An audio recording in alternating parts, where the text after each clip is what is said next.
What's going on, YouTube? Back with another video for my sports channel. Let's fucking get it. Now, alright guys, I'm a huge Twitter fucking user, right? I love Twitter. I think Twitter, to me, in my personal opinion, that and Instagram are the top two forms of or outlets of social media there is. Facebook is whack. You know that's for all the old people. You know that MySpace is, I don't even know what MySpace is a thing, but I don't think anyone uses MySpace and all that tip. So me personally, I always go on Twitter, right? And I see a lot of fucking disrespect, a lot of bullshit, a lot of fans turning on the GOAT, Tom Brady. Now, I made sure I covered most of the board with this man's name because he means that much to me. That man means a lot to me. And even though things didn't end too well with Tom Brady and the Patriots, I really am wishing the best of luck to him in Tampa Bay. If Cam Newton and the Patriots can't get it done this year with the Super Bowl, which could be a possibility, guys. Remember, this is Cam's first year with the team. The team's wide receivers aren't really the best. They're not really up to par. The offense wasn't really up to par last year. We're going to see what's going to happen this year. But at the Tampa Bay, I think Tampa Bay Bucks have a way better shot to win the Super Bowl than we do. Let's face it, guys. They're a much more balanced team. Their offense is now it's upgraded. So instead of having Jameis Winston, who, yes, he is a younger quarterback, he got drafted, like 5 years ago. I get that. He's younger. However, they got an upgrade at quarterback. They got a true leader, guys. I don't think you can underestimate leadership in a team, guys. This is something that's been severely missing from the Tampa Bay Bucks for a very, very, very, very long time, since maybe they last won a Super Bowl back in 03, I believe, 02, 03. And now they got a leader in Tom Brady. Tom Brady is one of the best leaders in the NFL. He's one of the best leaders in NFL history, guys. You're not going to win 6 Super Bowls without no leadership, guys. And he was the leader. He was the quarterback. He was the one that knew all the plays. He was the one that knew that playbook front and back, knew those players like the back of his hand. Guys, Tom Brady, we cannot underestimate this man. Is he as talented as Patrick Mahomes? Can he sling it as far as Patrick Mahomes or anything? Like, he can sling it. The man still got it for his age. However, he's no Patrick Mahomes. I get that. However, I'm basing it off of leadership and knowledge. And I don't think there's any fucking quarterback in the NFL right now, guys, that can compare to the man, the GOAT, Tom Brady. All right? Bruce Arians is a very underrated coach, and now he has a great quarterback, guys. He has a great quarterback that he can pair up with him. All right?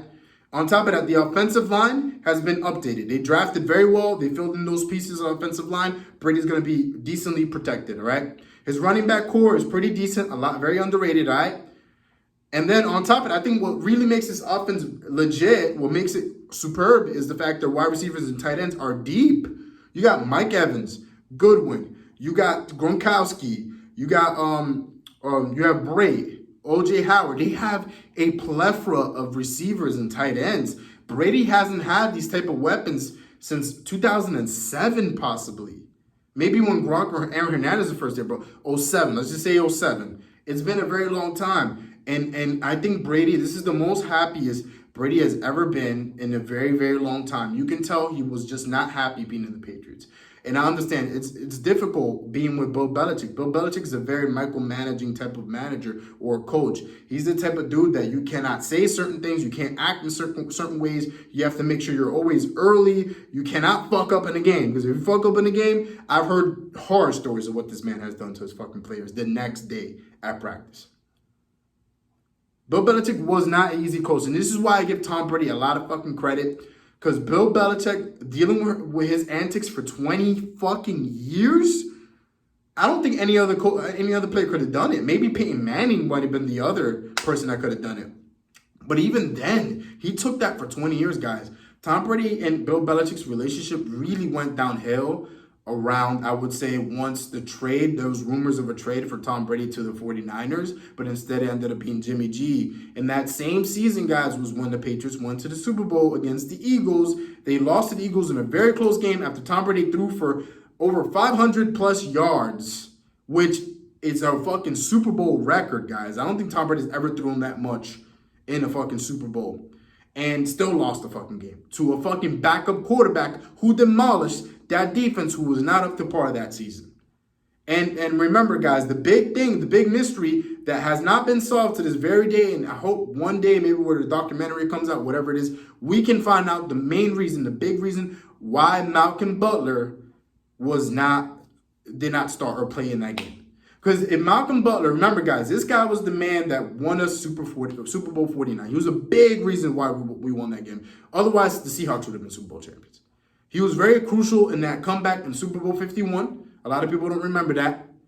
Malcolm Butler was a great cornerback for us, guys. Let's not forget. Let's not put disrespect on that man's name just because he went to a different team. He was a great player for us. He's a Patriots legend, no matter what we can say, all right?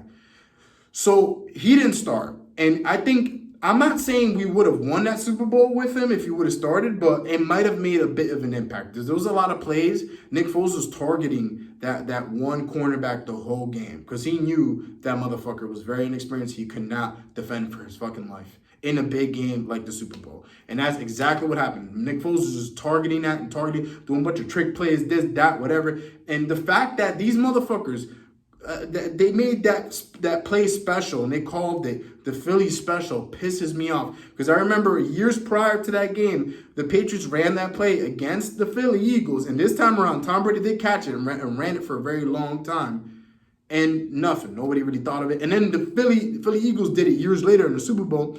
Gets all the credit for it. It pisses me off that shit is going to be called the Philly. But anyway, guys, shout out to Philly. It is no hate here. It is what it is. That was a great Super Bowl. They deserved it. It is what it is. All right?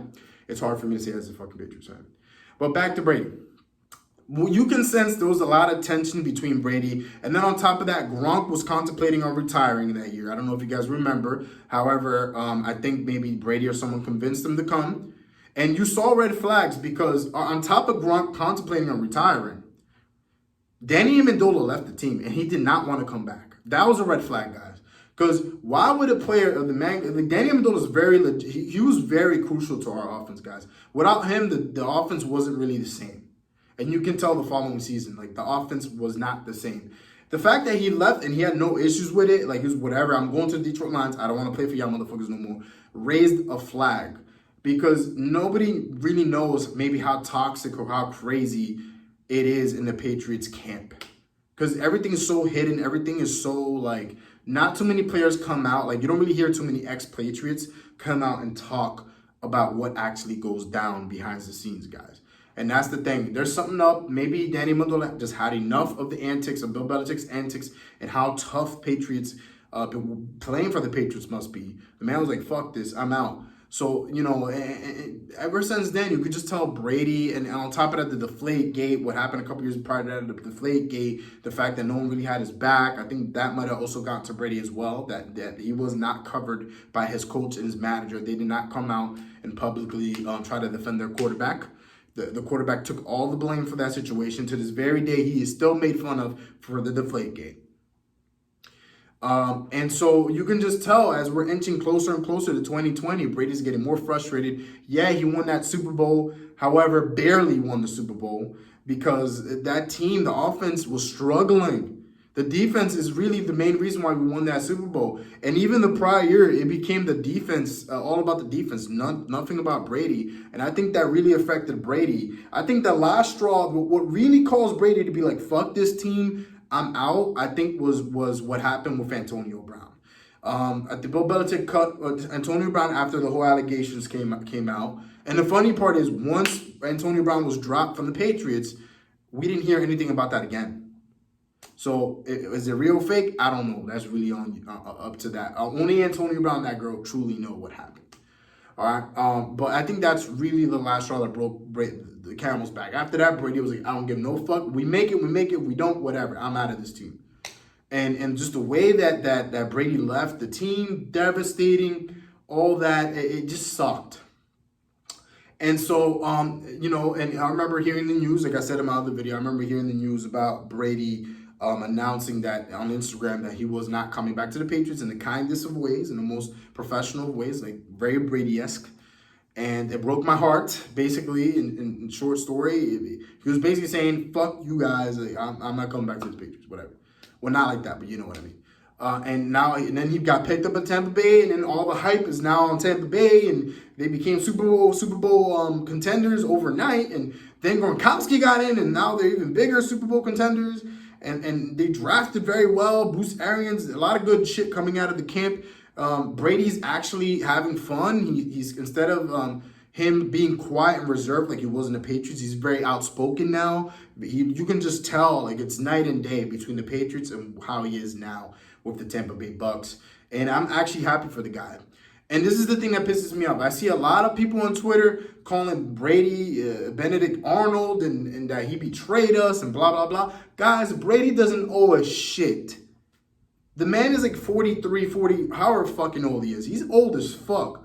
The guy's about to retire in maybe 2 to 3 years. Let the man do whatever the fuck he wants to do. He's won us 6 Super Bowls. Probably could have won us more. We've been in 9 Super Bowl appearances with Tom Brady. Unprecedented. Never been seen before in any other franchise or any other quarterback. No other quarterback's ever done that or ever been close to doing that. Brady did that for us. He won us 6 Super Bowls. We're right up there with the Steelers. He made us a franchise to be this like he made us the franchise to be envied. We were the jealousy of the town, guys. We're the envy of the town. A lot of fucking teams envied us. A lot of it had to do with Tom Brady, guys. Tom Brady did that for us, and I would always appreciate him. I don't care what he does in Tampa Bay. He can win 2 Super Bowls, whatever he wants to do. I will always appreciate that man. I will always appreciate him. Just the things that I heard on Twitter is goddamn ridiculous.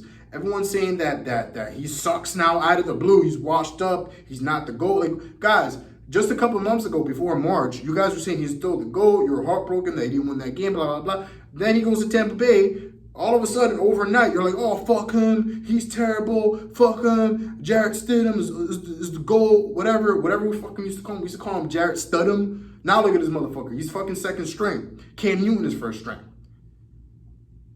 A lot of y'all motherfuckers be fucking seesawing too much. Y'all motherfuckers go up and down with your emotions. You got to choose something or the other, guys. Just because Tom Brady leaves doesn't mean he's a terrible quarterback. Doesn't mean he's a terrible person. Doesn't mean he sucks or washed up. There's a reason why Tampa Bay is picking him. They see potential in Tom Brady and what he could do with that fucking team. He could take them to the Super Bowl, guys. Enough's enough of all this hate. Trying to say that, whatever, like, fuck him because he left us. Guys, Peyton Manning, like, look at what happened with Peyton Manning and the Colts. You know what I mean? I understand it might have been different situations. He was pushed out of the Colts. But I think this, similar to what happened with Peyton Manning, I think this is something that could solidify Brady as the GOAT. And I think a lot of us don't realize that. Because a lot of people think that the only reason why Brady succeeded in the Patriots is because of the system. As a Tom Brady fan, on top of being a New England Patriots fan, I want Tom Brady to go out there and prove to the world, prove to the NFL he can do it without Bill Belichick. He can do it without the Patriots system. I'm sick and tired of people saying, oh, Matt Castle had a good record, Jimmy G, blah, blah, blah, all this. No, guys, Tom Brady is an amazing quarterback, and I want people to see that. And this is why I'm excited for his whole new era in Tampa Bay. I want him to win a ring with Tampa Bay. The man is already telling people he's going to give them a ring. He literally told someone, hey, give me your jersey number 12. I'll give you a ring. That's how cocky this man has been since he's been in Tampa Bay. He believes in himself, and I believe in him too. I'm not saying he'll win it the first year, maybe the second year. But, guys, I think we should all be excited for him. We should all be happy for him that he's finally in a different area. Giselle and the family were probably tired of Massachusetts in the cold. They probably wanted to go down to Tampa and Florida, the nice weather, relax, and watch Tampa and watch him in a new team. It gets boring playing in the same team for so many years, guys. Look at Messi in fucking Barcelona. Messi was getting tired of all that shit. Ronaldo in Real Madrid. Everyone gets tired of all this shit, guys. So fucking just be happy for the man. And hopefully he can win a Super Bowl and get his 7th ring, which he should have gotten with us.